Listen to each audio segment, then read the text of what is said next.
तो मेरे प्यारे दोस्तों, इस वीडियो को अगर तुम पहली बार क्लिक कर रहे हो तो तुम्हें नहीं पता चलेगा यह सारी चीज जाने के लिए तुम जो डिस्कशन बॉक्स में तुम्हें एक प्लेलिस्ट मिलेगी प्रेम द हिडन वॉरियर की 1 से लेकर के बाकी के एपिसोड वहां तुम्हें मिलेगी। तो इस चैनल को सब्सक्राइब लो। एपिसोड को शुरू करते हैं। एपिसोड 35 चक्र जागरण। प्रेम और राम सहाय दूर खड़े होकर राघवेंद्र और कंकाल के युद्ध को देख रहे थे। राघवेंद्र को तलवार चलाता देखकर और उसके सातों ऊर्जा चक्र को उसकी रक्षा करते देखकर राम सहाय प्रेम को बताते हुए कहता है, राजकुमार राघवेंद्र अपने सातों ऊर्जा चक्र को जागृत करके एक पंचतत्व की शक्ति को भी सिद्ध कर चुका है। रही बात उसके विरोधी कंकाल की, तो वह केवल अपनी शारीरिक शक्ति से ही राघवेंद्र को कड़ी टक्कर दे रहा है, जिसका सीधा मतलब है कि वह कंकाल किसी महान योद्धा का ही होगा जो अपने समय में काफी उत्कृष्ट प्रतिभा का धनी रहा होगा। प्रेम को भी दिखाई दे रहा था कि कैसे राघवेंद्र ने अपने सातों ऊर्जा चक्र को जागृत किया और उनकी शक्तियों का इस्तेमाल करके अपने चारों तरफ एक सुरक्षा घेरा बना लिया, जिस पर कंकाल अपनी तलवार से प्रहार कर रहा था। अपनी आध्यात्मिक शक्ति से बनाए हुए सुरक्षा चक्र के अंदर खड़ा राघवेंद्र कंकाल के लगातार प्रहारों को देखकर अपने मन में कहता है, अगर यह इसी तरह अपनी शारीरिक शक्ति से इस सुरक्षा कवच पर प्रहार करता रहा तो यह सुरक्षा कवच अधिक देर तक टिक नहीं पाएगा। मुझे कुछ ना कुछ करके इसे हराना ही होगा। इतना सोचकर राघवेंद्र सिद्ध की गई अग्नि तत्व की शक्ति को अपनी तलवार के चारों तरफ एकत्रित करना शुरू कर देता है। सही समय देखकर राघवेंद्र अपनी आध्यात्मिक शक्ति से बने सुरक्षा कवच को हटाकर एक तेज प्रहार कंकाल के ऊपर कर देता है, जिससे कंकाल के टुकड़े जमीन पर बिखर जाते हैं। बिखरे हुए कंकाल को जमीन पर देखकर राघवेंद्र दूर खड़े प्रेम और राम सहाय को देखकर मुस्कुराते हुए कहता है, लो खत्म हो गया यह, अब हम लोग बिना परेशानी के आगे जा सकते हैं।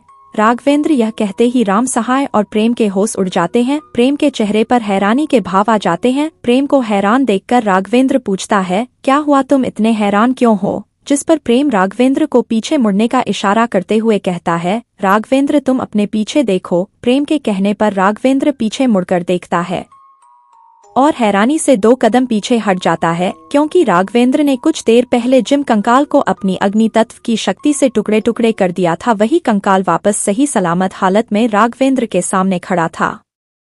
राघवेंद्र यह सब कैसे हुआ इस बारे में सोच ही रहा होता है कि तभी कंकाल बिना राघवेंद्र को समय दिए उस पर प्रहार करने लगता है। इस बार कंकाल पहले वाले प्रहारों से अधिक ताकतवर प्रहार कर रहा था। कुछ ही देर में राघवेंद्र समझ चुका था कि अब वह इस कंकाल से ज्यादा देर तक नहीं लड़ पाएगा, लेकिन आखिरी सांस तक राघवेंद्र कंकाल से लड़ने का निश्चय करता है।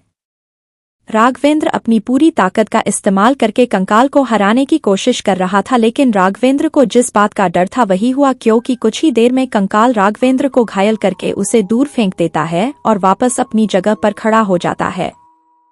राघवेंद्र के मुंह से खून बह रहा था और उसके शरीर पर कई जगह तलवार लगने की वजह से घाव बन गए थे। राघवेंद्र की हालत देखकर राम सहाय प्रेम को वहीं पर खड़े रहने का इशारा करते हुए कहता है, राजकुमार आप यहीं पर खड़े रहिए, मैं इस कंकाल से लड़ता हूँ।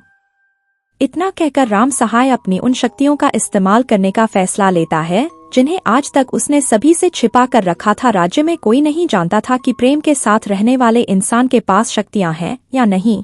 राम सहाय अपनी आध्यात्मिक शक्ति से अपनी आत्मा अस्त्र का आवाहन करता है। राम सहाय का आत्मा अस्त्र एक भला था जिसकी नोक पर अग्नि धधक रही थी। देखते ही देखते राम सहाय का शरीर आधा अग्नि तत्व और आधा जल तत्व का बन जाता है। राम से की शक्ति और ताकत देखकर प्रेम समझ चुका था कि राम सहाय ने अपनी आध्यात्मिक शक्ति को जागृत करने के बाद उसे शुद्ध भी कर लिया है और इस वक्त राम सहाय के पास 2 पंचतत्व की शक्तियां हैं। राम सहाय अपने भले को तेजी से हवा में घूमते हुए कंकाल की तरफ भागने लगता है। कंकाल भी एक पल के लिए राम सहाय की ताकत देखकर हैरान हो जाता है, लेकिन अगले ही पल कंकाल हुई अपनी जगह से खिलता है और पलक झपकते ही राम सहाय के सामने पहुंच जाता है। लेकिन इससे पहले राम सहाय कंकाल पर अपना प्रहार कर पाता, कंकाल अपनी तलवार से राम सहाय के भले को दूर झटककर उसे एक जोरदार लात मारता है, जिससे राम सहाय काफी दूर हवा में उड़कर दूसरी तरफ गिर जाता है। राम सहाय तुरंत अपनी जगह से खड़ा होता है और अपने आध्यात्मिक चक्रों को जागृत करके अपनी सारी आध्यात्मिक शक्तियों को एकत्रित करके तलवार में इकट्ठा कर लेता है और एक तेज प्रहार कंकाल के ऊपर कर देता है, जिससे कंकाल के टुकड़े जमीन पर गिर जाते हैं। लेकिन जैसा पिछली बार हुआ था, देखते ही देखते कंकाल के जो टुकड़े जमीन पर बिखरे हुए थे वह वापस एक में जुड़ने लगते हैं और कंकाल अपने वास्तविक रूप में पुनः आ जाता है। राम सहाय समझ चुका था कि उसके बस की बात नहीं है कि वह इस कंकाल को हरा पाए, इसीलिए राम सहाय प्रेम को वहां से जाने के लिए कहता है, राजकुमार आप यहाँ से चले जाइए, इस कंकाल को मारना संभव है, जाइए, पहले आप अपनी जान बचाइए, तब तक मैं इसे संभालता हूँ। राघवेंद्र जो दूर अपनी अधमरी सी हालत में जमीन पर पड़ा हुआ था, राम सहाय के मुंह से राजकुमार शब्द सुनकर अपनी हैरानी भरी आंखों से प्रेम को देखने लगता है। उसे प्रेम अब भी एक लड़की की तरह लग रहा था। उसे समझ नहीं आ रहा था कि उसके सामने खड़े इंसान ने एक लड़की को राजकुमार यूं बुलाए। तभी उसे कुछ याद आता है कि हाँ, इस गुफा के अंदर स्त्रियां नहीं आ सकती हैं, लेकिन उसके साथ जो लड़की आई थी वह आराम से यहाँ खड़ी थी, इसका मतलब उसने अपना रूप बदला था। यह सोचकर राघवेंद्र उत्साहित हो जाता है। वह जानना चाहता था कि आखिर ऐसा कौन सा राजकुमार है जो रूप बदलने में इतना प्रवीण है, जिसे उसने भी नहीं पहचान पाया। लेकिन इस समय इन सब बातों का समय नहीं था। राघवेंद्र का ध्यान तुरंत दूसरी तरफ जाता है, जहां प्रेम को वहां से जाने की बात कहकर राम सहाय अपनी बची हुई सारी शक्तियों का इस्तेमाल करके वापस कंकाल से युद्ध प्रारंभ कर देता है। लेकिन कुछ ही देर में राम सहाय भी गंभीर रूप से घायल हो जाता है। उसके हाथ पर गहरा घाव था और उससे तेजी से खून बह रहा था। कंकाल अपनी तलवार को राम सहाय के बाजू पर मारकर उसे दूर फेंक देता है और राम सहाय अधमरी सी हालत पर दूर खड़े खड़े प्रेम को देखा है। इस वक्त राम सहाय को खुद पर काफी क्रोध आ रहा था। उसने अपनी मालकिन को वचन दिया था कि वह राजकुमार प्रेम की रक्षा करेगा, लेकिन आज शायद वह अपने वचन को पूरा नहीं कर पाएगा और उसका राजकुमार प्रेम प्रताप का सफर यहीं पर खत्म हो जाएगा। यह सोचते हुए राम सहाय की आंखें नम हो जाती है। रामसहार की हालत देखकर प्रेम की आंखों में अचानक कोद दिखाई देने लगता है। वह अपनी पुरानी दुनिया में एक अनाथ था जिसका कोई भी नहीं था, लेकिन अपनी नई दुनिया और नई जिंदगी में उसे एक साथी मिला था जो उसका दोस्त और सच्चा वफादार था। इसलिए प्रेम को जाने अनजाने में राम सहाय से एक लगाव बन गया था। राम सहाय की हालत के बारे में सोचते हुए प्रेम की आंखें सुनहरे रंग से चमकने लगते हैं और उसके पीछे से एक सतरंगी आभामंडल प्रकट होने लगता है। राम सहाय और राघवेंद्र दूर इस आभामंडल को देखकर चौंक जाते हैं।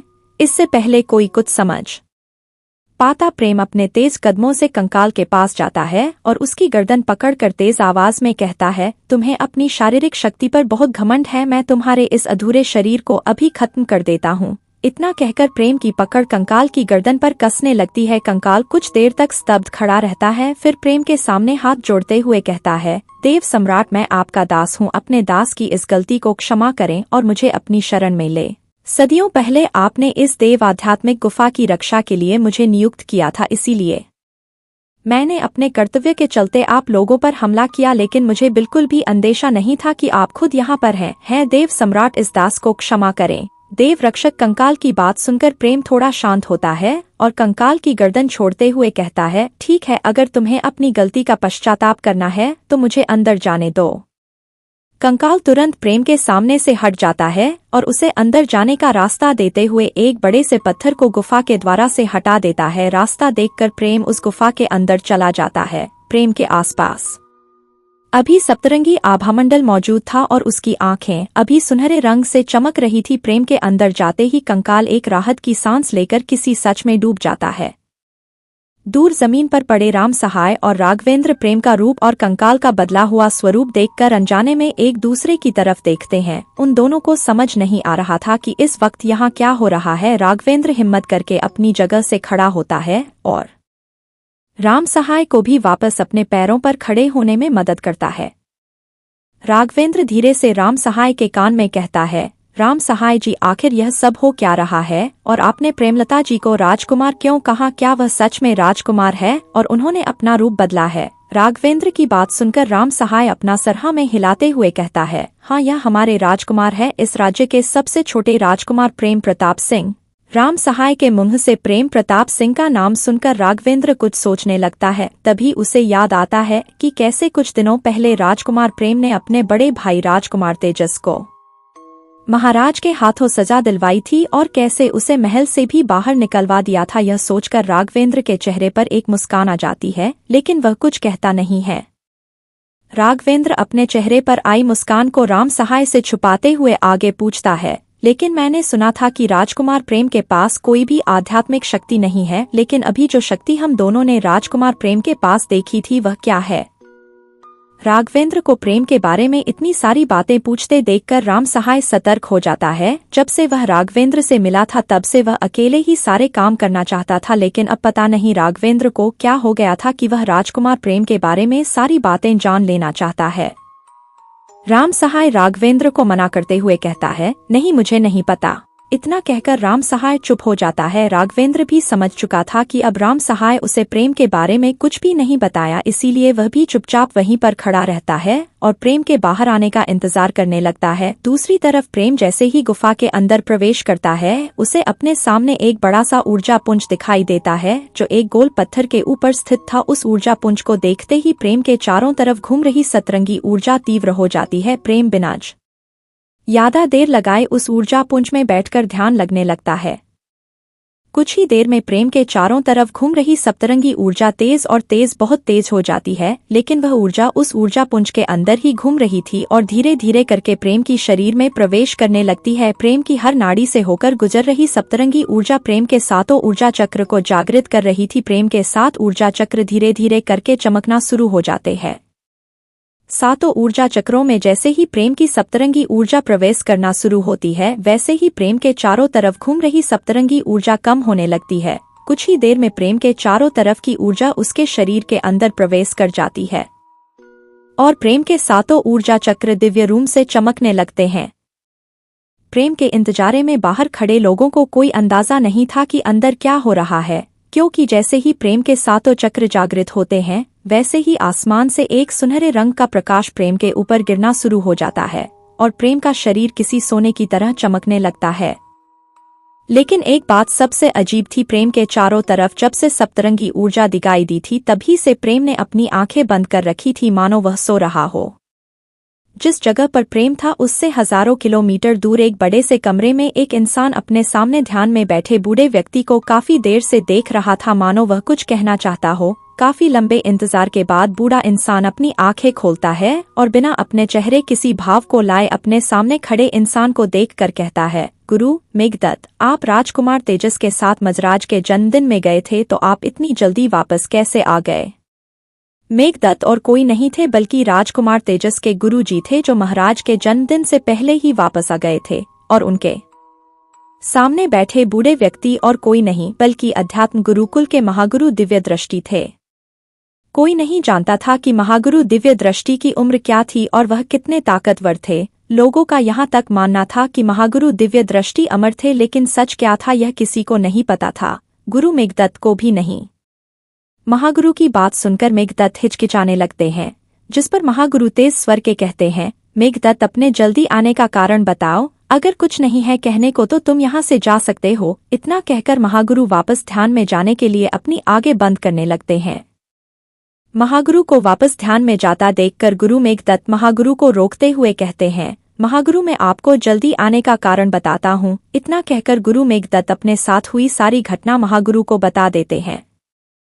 तो मेरे प्यारे लिसनर्स, गुरु महागुरु से क्या कहेंगे? कुछ ऐसा तो नहीं प्रेम के ऊपर कोई नई मुसीबत आने वाली है? और प्रेम को देव आध्यात्मिक गुफा के अंदर जाने के बाद वह तो होश में भी नहीं है, लगता है वह नींद में है। तो क्या होगा आगे के एपिसोड में जाने के लिए सुनते रहिए सिर्फ हमारे YouTube चैनल पर प्रेम द हिडन वॉरियर।